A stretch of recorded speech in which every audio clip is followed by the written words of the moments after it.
Olá pessoal, sejam bem-vindos à aula 2 do curso do Compile.exe.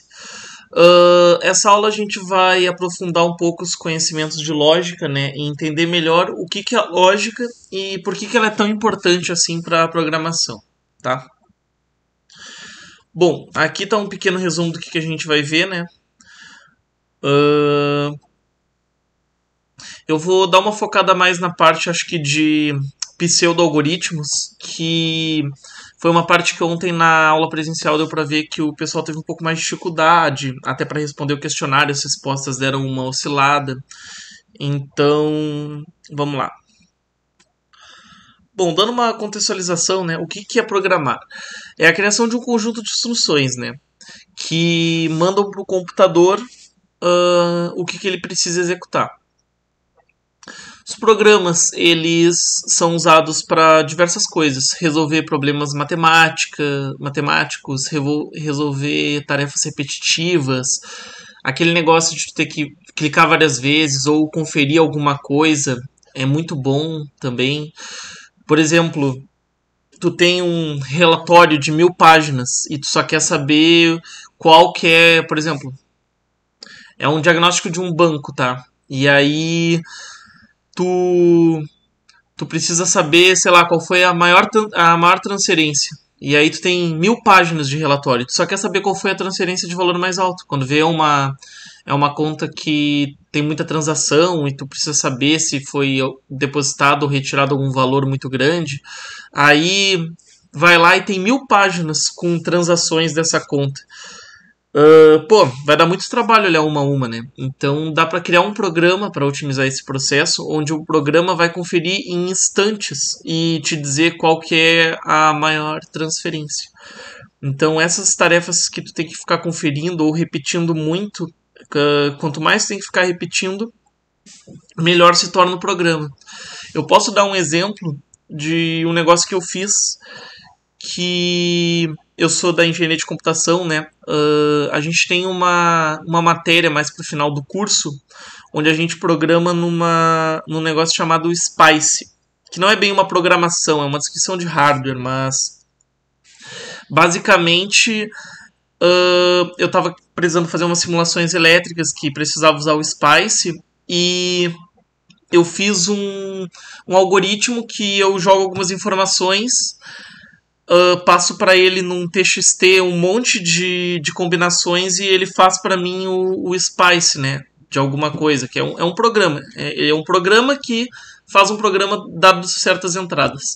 Eu até fiz um cálculo que se eu fosse fazer na mão todas aquelas combinações que eu fiz, ia demorar mais de 3 anos para serem feitas, assim, porque eu calculei o tempo médio que demorava para fazer uma, né, que eu perdia várias horas de um dia para fazer, e eu otimizei de um jeito que o programa roda automático e em 5 segundos eu tenho o resultado com todos os programas criados. Então, eu perdi acho que 1 mês, 2 meses para elaborar esse código que fazia os programas e otimizei muito tempo, né? Porque seria inviável, né? 3 anos corridos, então se eu ficasse sem dormir só fazendo o programa, seriam 3 anos para resolver o problema. Aí dá para ver como é impactante, né, a criação de um programa. Lógico, para fazer coisas pequenas, que é o que a gente faz nessas aulas introdutórias e para praticar, parece bobo, né? Tipo, isso daqui eu sei fazer de cabeça. Ou, isso daqui nem dá tanto trabalho, dá mais trabalho criar o código, né? Mas quando a gente começa a mexer com coisas mais complexas, dá para perceber, assim, é bem satisfatório o quanto um programa pode te otimizar em tempo, né? E te ajudar no geral, né? Como eles são criados? Bom, basicamente tem que ter alguém que sabe programar numa determinada linguagem, tem que escolher uma linguagem que vai ser programada, né? No caso, na nossa disciplina, a gente está aprendendo C. Então, se vocês quiserem criar um programa, provavelmente vai ser em C. Inclusive, o C é uma linguagem que é muito boa, porque eu vou entrar mais a fundo depois sobre sintaxe. Ele tem uma sintaxe muito complexa. Muita gente reclama, principalmente quem já é programador, que o C ele pode ser um pouco chatinho, né? De ter que lembrar de colocar ponto e vírgula, o print e o scanf que a gente vai ver na aula 3. Tem umas coisas chatinhas também de sintaxe, de normas. E só que o C ele te dá uma base muito boa para tu depois migrar para outras linguagens. Porque tem o Python, por exemplo, né? O Python é tudo mais fácil, ele simplifica muito as sintaxes. Só que se tu aprende primeiro o Python e depois vai para outra linguagem, tudo parece muito difícil, muito complicado. Se tu começa a programar em C, dá para perceber depois que migra para outra linguagem que tem uma facilidade, sabe? A curva de aprendizado é muito mais rápida para outras linguagens. Então, basicamente é isso. Tu escolhe uma linguagem de programação e aí tu tem que usar a lógica para conseguir otimizar algum processo, né? A lógica de programação, basicamente, né, existem diversas formas de resolver o mesmo problema. Só que algumas são mais eficientes que outras. E é aí que a lógica entra. A lógica nada mais é do que uma metodologia que a gente cria para otimizar algum processo, tornar ele mais eficiente, tornar ele mais fácil, mais simples. Vai depender do que tu quer otimizar, sabe? Por exemplo, isso aqui tá demorando muito, então eu quero otimizar em tempo. Ou, isso daqui é muito chato de fazer, eu tenho que pensar muito. Então tu pode, de repente, deixar mais simples. Vai gastar um pouco mais de tempo, só que uma coisa super complexa se torna super simples. Ou até um programa ideal, né? Que é o que resolve todos os casos. É difícil, mas em alguns casos tu consegue otimizar tudo. A complexidade, o tempo para tu fazer determinada tarefa. E a lógica é uma das coisas que, cara, não adianta tu assistir essa videoaula, assistir várias vezes, não adianta tu ver alguém programando, tu tem que colocar a mão na massa. Não tem jeito, assim. Só se treina a lógica exercitando. Quanto mais exercitar, melhor tu fica. Então, realmente tem que programar bastante ou tem que exercitar bastante. E o bom é que a longo prazo as coisas se tornam bem mais simples. A prova do Enem, por exemplo, é uma prova que exige muita lógica.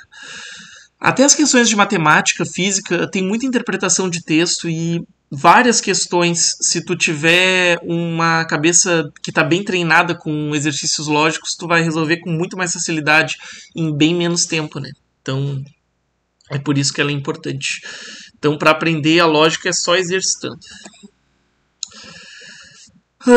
A lógica ela também está presente no cotidiano, né? Em tarefas do dia a dia.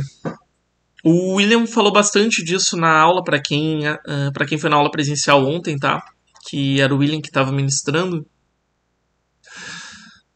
Basicamente, até para fazer uma receita de bolo ou para fazer qualquer coisa na cozinha, se usa lógica. Eu não vou dar o exemplo do bolo que está aí no slide, mas eu vou dar o exemplo do chimarrão, por exemplo. Parece extremamente simples fazer um chimarrão, né? É bobo até. Beleza, tu vai lá, tu enche a erva, tu coloca água para ferver.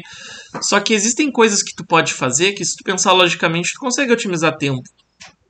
Por exemplo, se eu pegar a minha cuia, encher de erva, depois colocar a água para ferver e fazer meu chimarrão, vai dar certo, eu vou tomar meu chimarrão, tá tudo certo.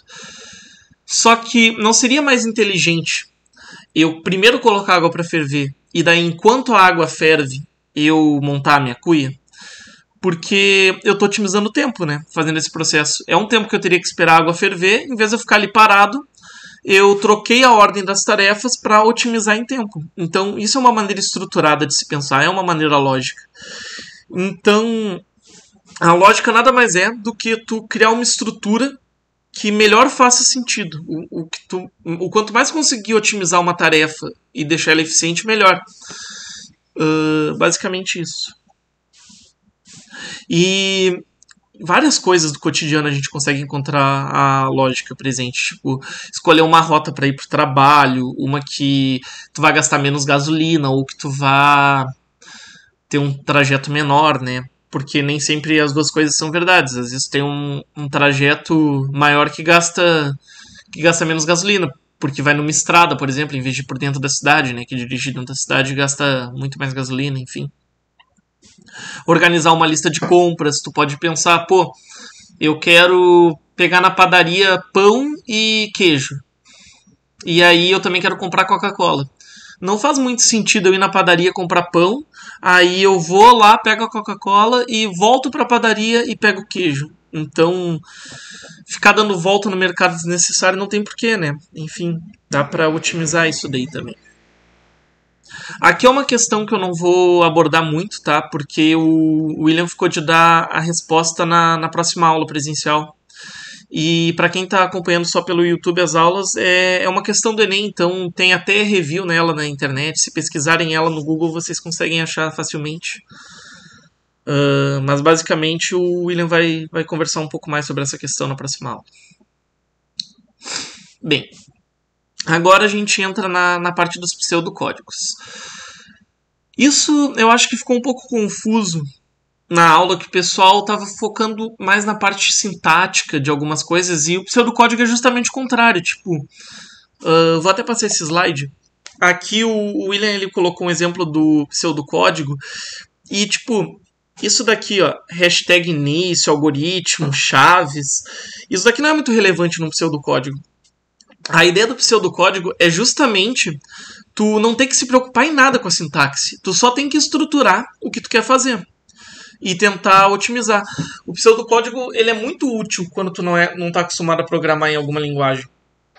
Porque, por exemplo, digamos que eu, Vitor, sou muito bom em C, tá? Não é verdade, mas digamos que eu sou muito bom em C. Pô, eu tô com a sintaxe aqui, ó, na ponta da língua, na ponta dos dedos. É só eu escrever, não preciso nem pensar, eu já sei como é a sintaxe do C. Então, não faz sentido eu fazer um pseudocódigo antes. Agora, se eu, Vitor, tô começando a engatinhar na linguagem C, não tô tão acostumado a programar, se torna bem relevante eu primeiro fazer um pseudocódigo. Porque eu não tenho que me preocupar com coisas tipo, pô, esqueci uma chave, como é que abre esse parêntese? Pô, como é que faz pra declarar uma variável? Sabe? São coisas que tu acaba focando nisso e esquece do mais importante, que é a parte lógica. Então, a ideia de um pseudocódigo é tu, primeiro, ignorar essa parte de chave, ponto e vírgula, e simplesmente focar em resolver o teu problema. E aí, beleza, tu montou o pseudocódigo, achou uma maneira eficiente de resolver teu problema, aí tu vai pro C e tu já tá com a tua lógica pronta. Tu só tem que se preocupar em traduzir pro C, colocar lá na sintaxe. Então, para quem está começando a programar em alguma linguagem, é muito interessante usar o pseudocódigo, sabe? Até, por exemplo, o que o pessoal que já está mais acostumado a programar faz, eles não usam pseudocódigo, mas muitas vezes eles usam algo que seria semelhante. Que é, por exemplo, eu, Vitor, sou muito bom em C, tá? Vou voltar para esse exemplo. E aí eu estou querendo aprender Python. Em vez de eu fazer um pseudocódigo, já que eu não sou muito bom em Python, e escrever em Python, eu posso simplesmente escrever meu código em C, que eu já estou confortável, inclusive eu consigo até compilar, né, diferente do pseudocódigo, que eu não consigo. Eu vou lá, escrevo em C e traduzo para Python. Então é o equivalente. Mas como vocês, eu acredito que a maioria que está assistindo essa aula está começando a programar, então é muito importante, né, ter não ter que se preocupar tanto com a sintaxe e se preocupar mais em resolver o problema. E aí sim, passar para o C. Teve esse exemplo aqui do café que foi dado em aula, né? E logo depois falou alguns processos que poderiam ser otimizados ou alguns problemas que poderiam acontecer, né? Por exemplo, se não tiver coador, eu posso fazer o café solúvel. Então já entra em condicional, que é o conteúdo da aula 4, por exemplo. As coisas vão se conectando para quando a gente avançar nas aulas já não ser algo tão estranho, fora da realidade de vocês, o que vocês estão vendo, né? Esse enquanto já entra no negócio que a gente chama de laço de repetição, que é o while no C. Que é uma aula que é aula 5 ou aula 6, então esse início é muito importante, porque se vocês fixarem isso, as aulas seguintes vão se tornar muito mais fáceis. Muito mais fáceis. Aí tinha esse exemplo, né, que foi dado em aula para vocês construírem. Inclusive foi muito legal. O pessoal interagiu bastante lá com o William na aula, né? E foi totalmente diferente do que a gente tinha planejado. Por exemplo, quando a gente montou essa aula, a gente não tinha pensado em semáforo. A gente só tinha pensado em simplesmente fazer o básico, né? Olhar para os dois lados, se não tiver carro, vai. E aí o pessoal foi adicionando informação, e isso é legal. Essa interação, isso daí é exercitar o raciocínio lógico. É tu pensar nas diferentes possibilidades, porque enquanto programador é importante tu se preocupar. A gente sempre parte do pressuposto que a pessoa que está mexendo no programa é uma pessoa que ela vai cometer algum erro. A gente tem que pensar assim enquanto programador. Se tiver alguma coisa que pode dar errado, vai dar errado. Então, quanto mais detalhe a gente abordar, quanto mais erro a gente impedir que o usuário do nosso programa cometa, melhor. Mais importante não, mais eficiente fica o nosso código. Eu até trouxe um exemplo um pouco diferente, já que foi montado em aula o pseudocódigo. Eu trouxe para quem gosta de um negócio mais visual, em vez desse texto aqui do pseudocódigo, existe um outro negócio que é chamado de fluxograma. Ele funciona exatamente igual um pseudocódigo, eu não me preocupo tanto com a sintaxe. Para quem é mais visual, talvez fique melhor. Aqui é um exemplo simples, tá? Não se preocupando com semáforo. Mas pode ver, ó, daria para montar isso daqui tranquilamente num pseudocódigo. Iniciar. Tô ali na esquina, né? Aqui ele nem detalhou tanto, mas eu posso, por exemplo, primeiro ir para a faixa de pedestres, né? Antes desse passo, poderia ter um passo. Ir para a faixa de pedestres. Olhar para o lado direito. Olhar para o lado esquerdo. É seguro atravessar? Se sim, atravessar a rua e eu terminei. Meu objetivo era atravessar a rua, está atravessado. Não é seguro atravessar? Aí ele volta para aguardar o melhor momento e olhar para o lado direito e o lado esquerdo. Isso aqui é um laço de repetição, tá? É tu ir checando alguma coisa e enquanto ela não for verdadeira, repete. Quando for verdadeira, sai fora da repetição. E isso daqui, esse losango, tá? É o que a gente chama de condicional. Por quê? Porque se for verdadeiro, faz tal coisa. E se for falso, tal coisa. Então, notem que a gente já está utilizando vários recursos da programação aqui. Nesse simples código aqui que é só para atravessar a rua. Daria para deixar bem mais complexo. Daria para ter outros condicionais. Por exemplo, se tiver semáforo, então executar uma outra linha de raciocínio, né? Que daí tem que ver se está verde, ver se está vermelho, enfim. Tem várias linhas que podem ser seguidas. Mas eu coloquei isso aqui mais por curiosidade mesmo. Porque tem gente que é mais visual, então talvez o fluxograma se encaixe melhor, né?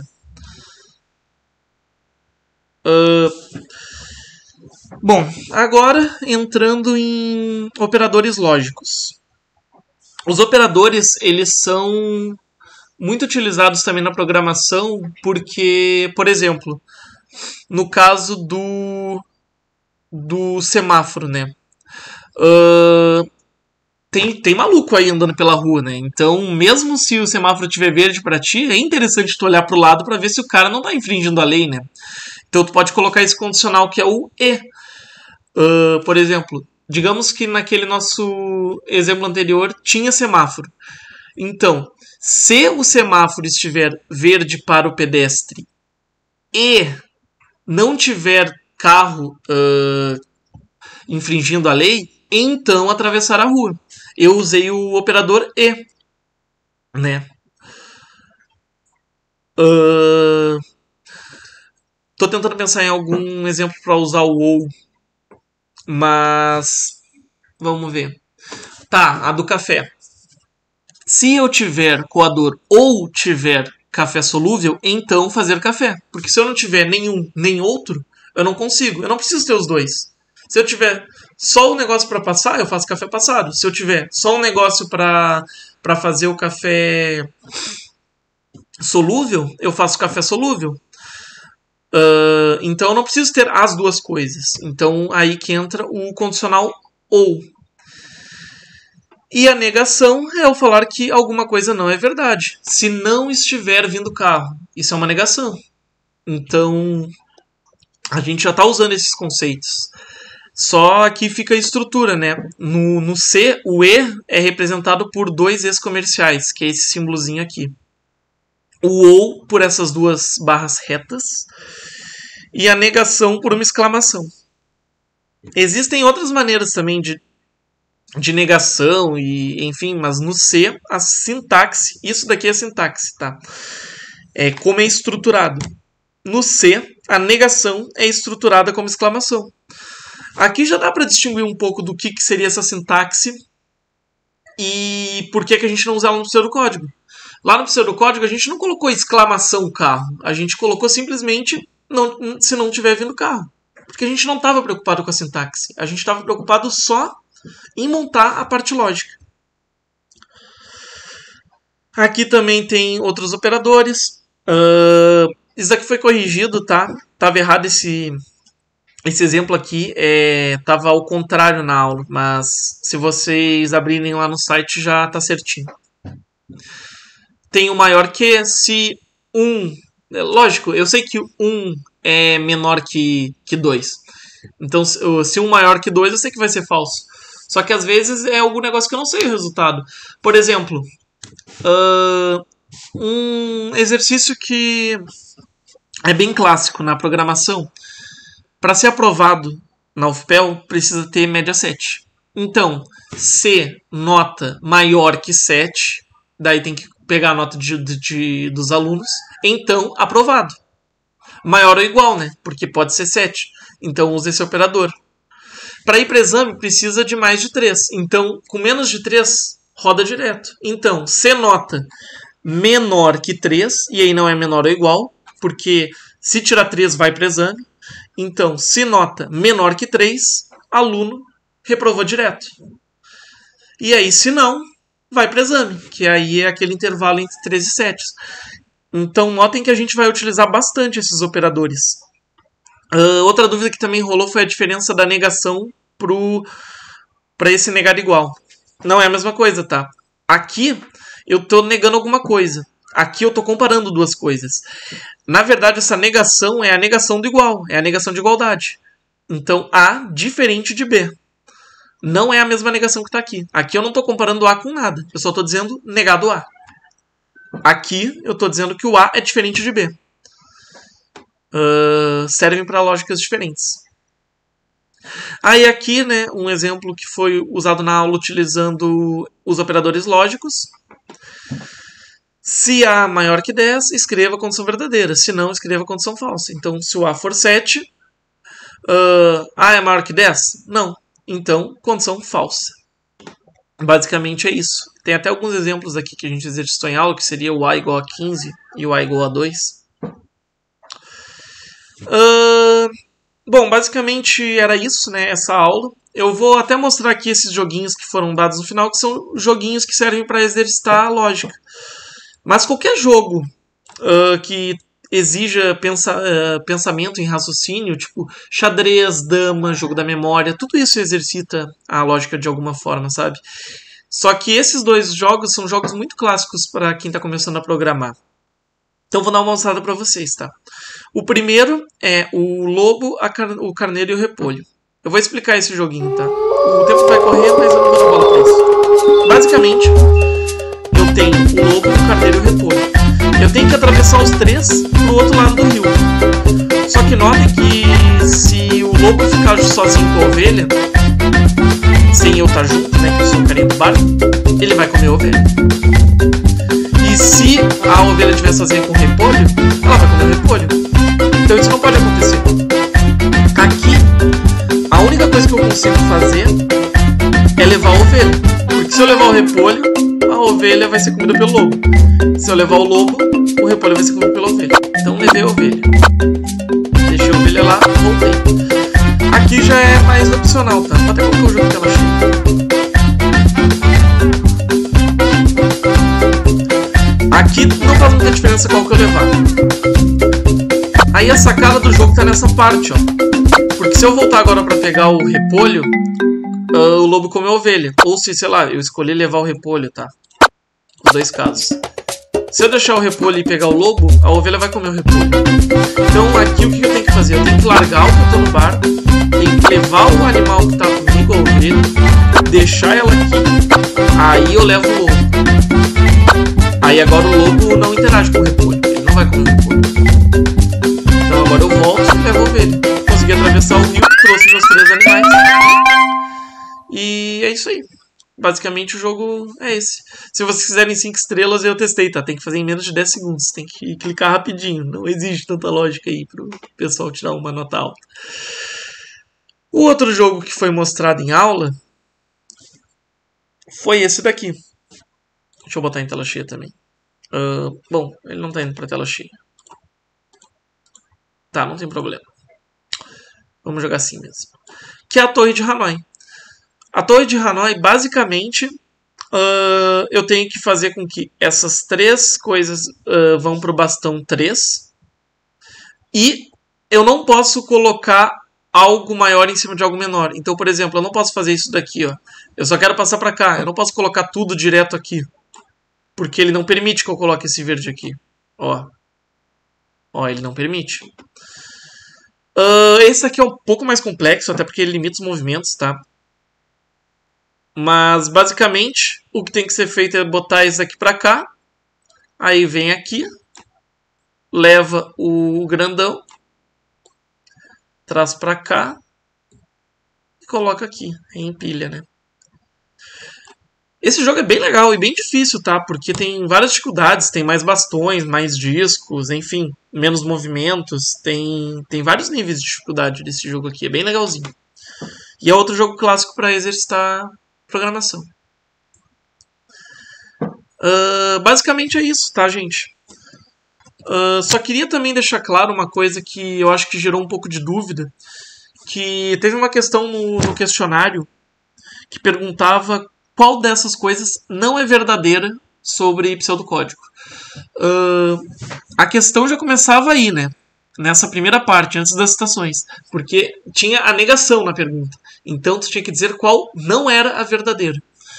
E aí essa foi uma questão que o pessoal ficou bastante em dúvida, sabe? Meio que ficou parelho as alternativas. Então, só para fixar, né?